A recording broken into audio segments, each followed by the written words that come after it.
Gracias, señor presidente. Con su venia. Señoras, señores, senadoras, senadores. Uno de los temas que ha tenido mayor relevancia en el ámbito global es el relativo a la relación que debe existir entre el derecho interno de los estados y el derecho internacional.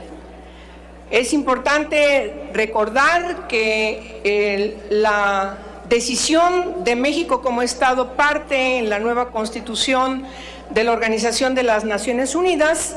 quedó integrada desde la Carta de Naciones Unidas en 1945. De esta forma, en el ejercicio de sus competencias, los organismos y las cortes internacionales creados por los estados en ejercicio pleno de sus facultades soberanas, dictan recomendaciones, resoluciones, sentencias que marcan el rumbo de las nuevas tendencias universales, obligando y comprometiendo al mismo tiempo a los estados partes con su observancia y cumplimiento. En este contexto, es necesario recordar que en el Senado de la República en 2005 se tomó una determinación, una aprobación a la Constitución que fue publicada en el Diario Oficial de la Federación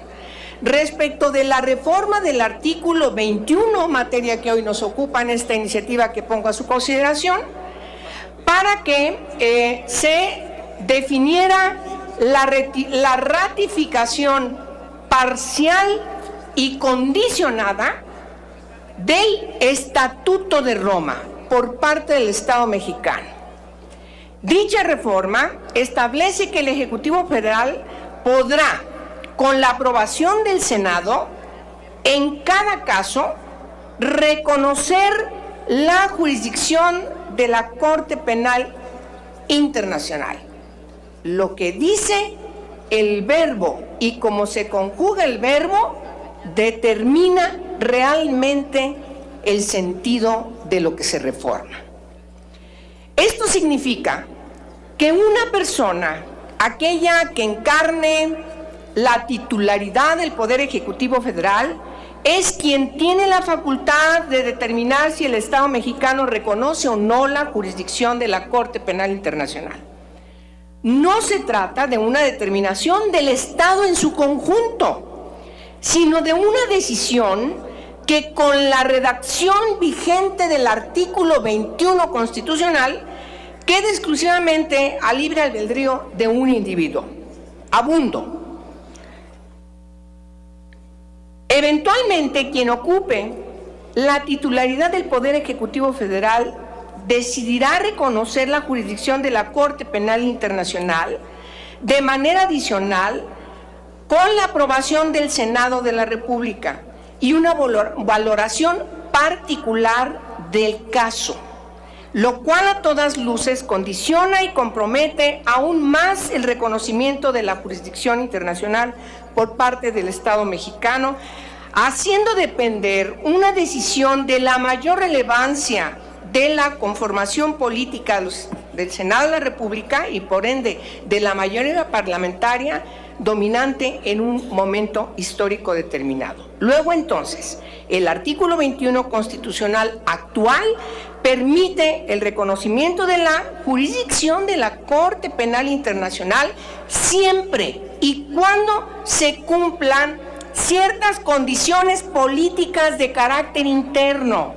pero no garantiza que el Estado mexicano cumpla a cabalidad y de una forma no selectiva los compromisos adquiridos y derivados de la suscripción, en este caso, y ratificación del Estatuto de Roma. Gracias a esos candados,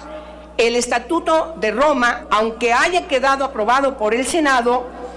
y aunque posteriormente el Ejecutivo lo haya ratificado para que este instrumento pueda tener plena y absoluta vigencia en nuestro país, deberán cumplirse, si me permiten rápidamente mencionar, 3 absurdos supuestos hipotéticos contemplados en la reforma constitucional de referencia. México ratificó el Estatuto de Roma, pero no reconocerá plenamente la jurisdicción de la Corte Penal Internacional, ya que se reservará el derecho de estudiar caso por caso y con ello tendrá la posibilidad de decir a veces sí y a veces no. Lo anterior, señoras y señores, es sumamente peligroso para nuestro país en virtud de que podría hacernos incurrir en responsabilidad internacional. Por ello, esta reforma del artículo 21, aprobado en la 58 legislatura, es una reforma absolutamente contraria al espíritu del instrumento jurídico que le da vida a la Corte Penal Internacional, que además pone en entredicho el compromiso de nuestro país con la defensa de los derechos humanos y la impartición de justicia a nivel global. Recordemos que la Corte Penal Internacional fue concebida como una instancia multilateral permanente, encargada de juzgar y castigar a nivel global a los autores de los peores crímenes cometidos en contra de la humanidad: genocidio, crímenes de guerra, delitos de lesa humanidad y el delito de agresión. Esto significa, pues, que no se trata de un tribunal supranacional, porque es verdad que toma relevancia después de que se haya completado todo el espacio jurisdiccional que se inscribe en la nación. Por lo tanto, es necesario tomar en consideración que este es un proceso y que solamente estamos frente al supuesto de que, a pesar de haber concluido el proceso nacional, todavía no se haya cumplido con la responsabilidad, y es cuando toma lugar la Corte Penal Internacional. Contrariamente a lo que se ha sustentado, no solo no atenta contra la soberanía nacional general y lamentablemente reducida a la soberanía del Estado, sino que la refuerza en la medida en que contribuye a garantizar la protección de los derechos humanos de las personas. En cuanto a la temporalidad de la competencia de la Corte, queda claro también que esta solo conocerá de crímenes cometidos después de su entrada en vigor, y de ninguna manera tendrá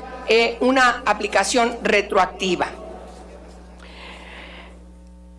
Lo mismo que acontece con la Corte Penal Internacional también es aplicable a la Corte Interamericana de Derechos Humanos, de tal forma que la iniciativa que estamos poniendo hoy a consideración reforma uno de los párrafos del artículo 21 y adiciona 2 párrafos más para resolver de una vez por todas, señoras y señores,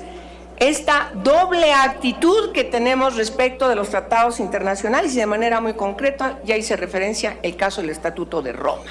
No hay por qué cuestionar la atribución de este importante instrumento internacional, poniendo cortapisa para que no pueda tener una aplicación vigente. Por obviedad del tiempo y porque no quiero extenderme ya más, está inscrita en el diario de debates, y le pido, señor senador, que me disculpe por haberme pasado de los 5 minutos. Es cuanto. Gracias.